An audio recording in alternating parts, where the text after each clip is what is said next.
good morning everybody. You join me in the back of a very cold van this morning. See the breath?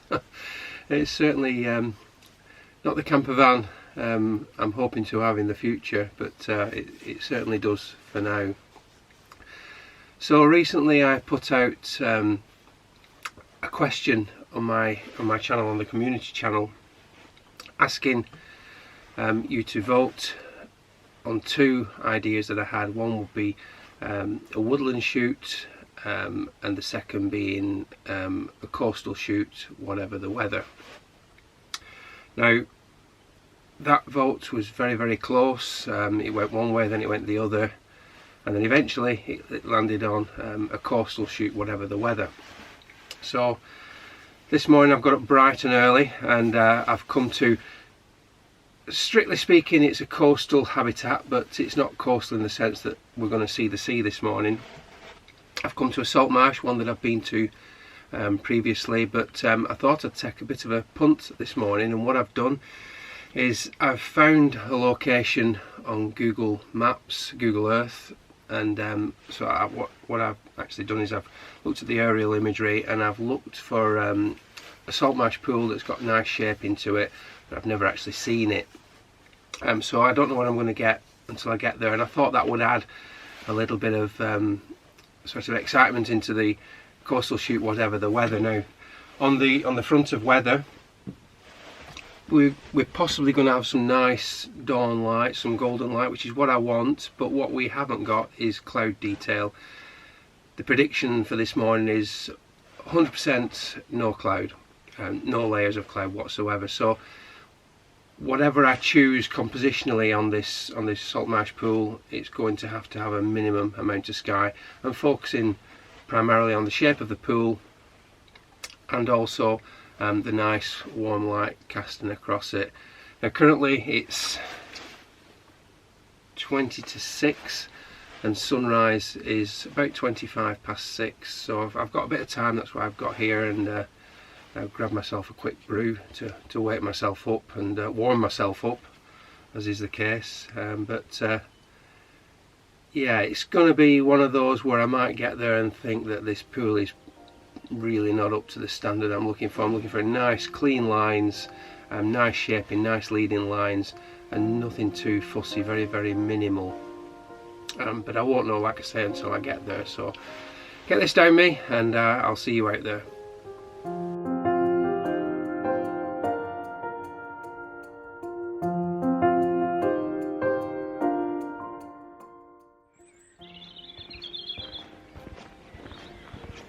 Lovely at this time of year.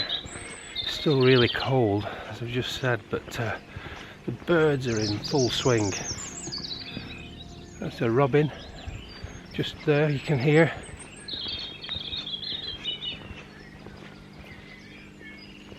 That direction, blackbird singing. Lovely, really lovely.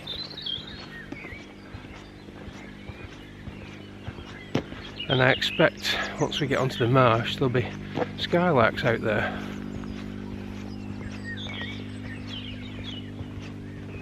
It's funny because at dawn, the dawn chorus always starts with the same birds, and the same birds come in at different intervals as the light levels rise, and it's almost like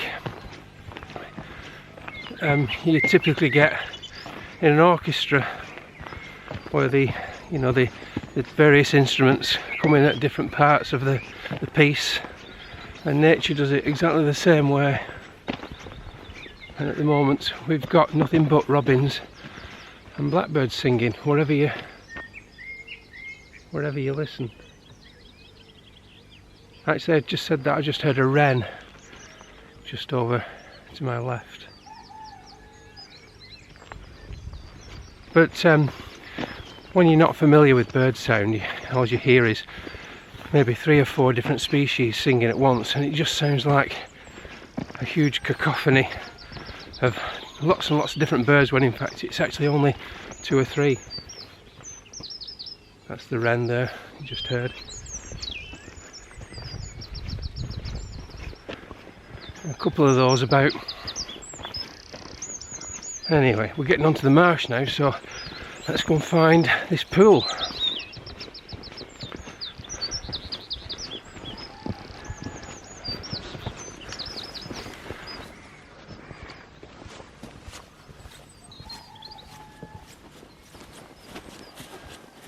Absolutely love this place.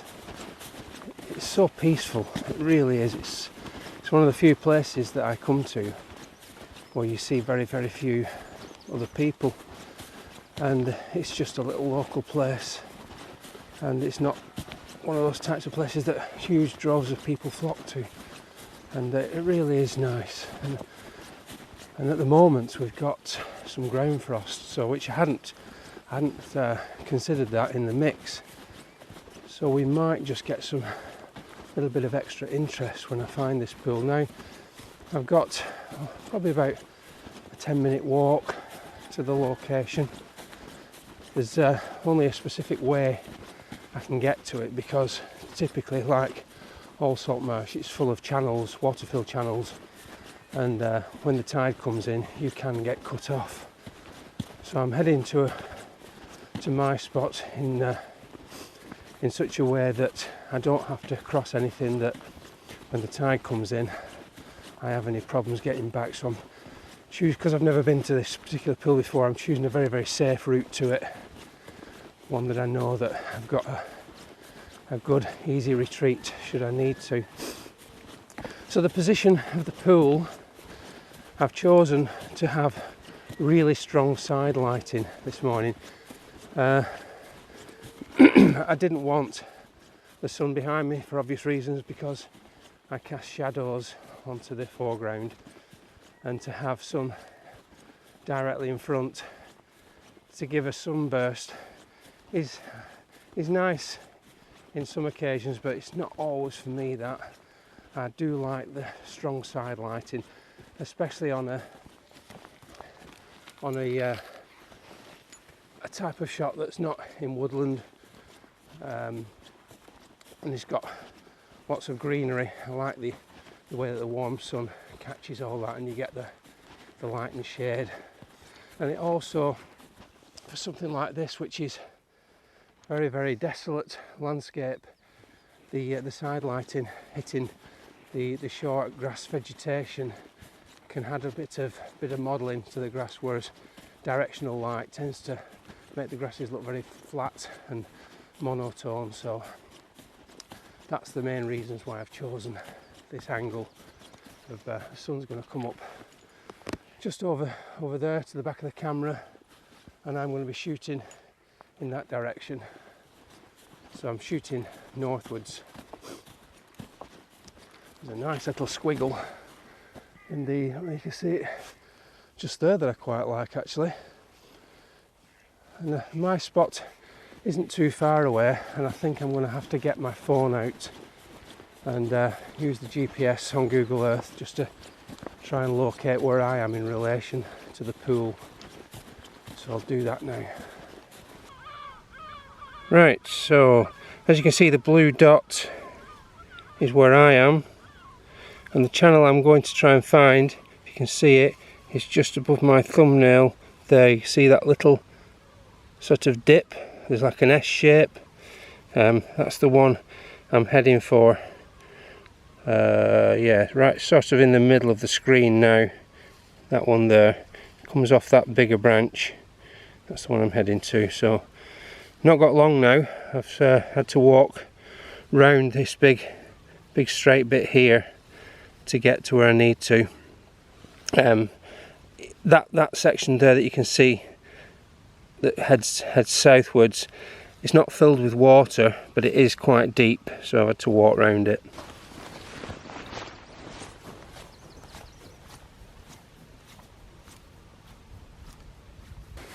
So I'm here. I'll show you on the plan. I've just done a quick screen grab with my phone to show exactly where I'm stood, right at the tip of this, what is actually a really nice, it's almost an oxbow, and I think there's a lot of potential here, but not for today. It's empty, and it's because it's linked to that main channel. It needs the tide to be in. Tricky one this, because if the tide's in high enough for that to be full, I've got to be careful it's on a receding tide, because I don't want it to suddenly flood. The salt marshes typically they flood, and you're never quite sure on a given day whether it's going to tip over the top and completely flood the place and cause you problems, or whether it's just going to stay at a nice level. So I'm going to plan this to come back when it's near the top, and this channel, the way it's shaped, will have a lovely look to it. At least that's what I'm thinking. But with it being empty today, it just looks lifeless, and so I've got to find something else. I need a plan B. I do have a plan B, and that's to look around frantically for a pool that's got water in, and typically those are going to be the ones that are not linked to the main channel, the ones that when the tide's gone out they still hold water. Now fortunately there's one behind this camera, and I'm going to look quickly and see if I can find something, see if I can pick a composition out of that. There's another little pool over there to my right hand side, but the sun is probably only about 10 minutes away now, so I've really got to work quick. Now there's an old saying that failing to plan is planning to fail, and I may well have fallen foul of that this morning. I had a look round, and none of the pools are really suitable. They just don't have the shape that I'm looking for. So what was interesting is that when I was doing my little piece to the camera about this empty channel, and then I came back afterwards and I filmed the channel just to illustrate it being empty, and because of the blue light there's lots and lots of nice modelling, and the blue light and the grasses look really quite appealing, and I just feel that that's probably better than anything else I can find out there. So I'm going to take a shot of it. Hopefully I can get it done before the sun comes up with that lovely blue light, and if not, at least I'll have a starting point and I'll know what to compose next time I come, when I do plan it properly.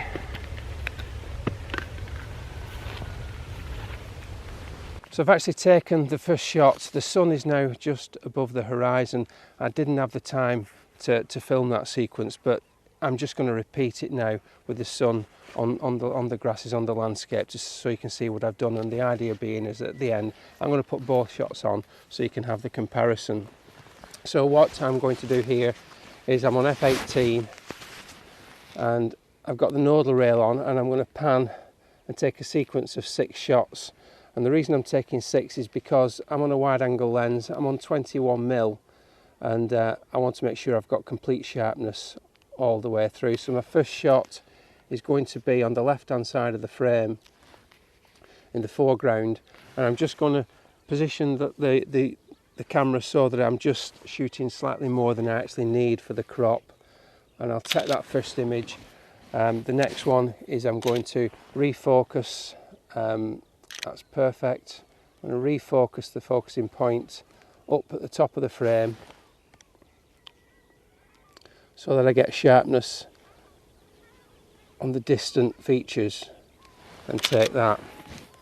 Now rather than move the focusing point down, I'm just going to move the camera to the centre point and take another one, because I know that distant point is still sharply focused. And then move the focusing point down again to the near foreground and refocus and take. I'll take the last one. Again, I'm going to move to the right hand side now and take a shot, allowing an overlap, and then the last one will be at the top. So I'll put those 2 images on, one after the other, so you can see the differences between the pre-dawn light and the dawn light. I'll put that on now.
So those are the two shots.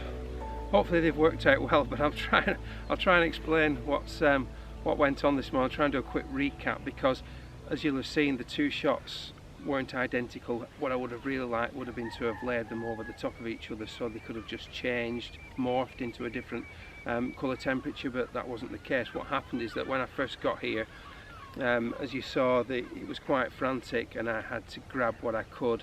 I didn't have the time to really tweak the composition, which is what I like it.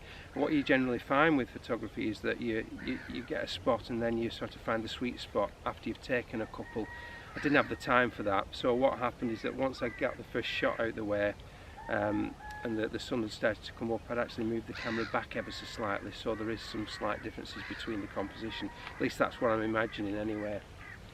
As you saw, I got the nodal rail on. There's going to be some difficulties back in post stitching this together.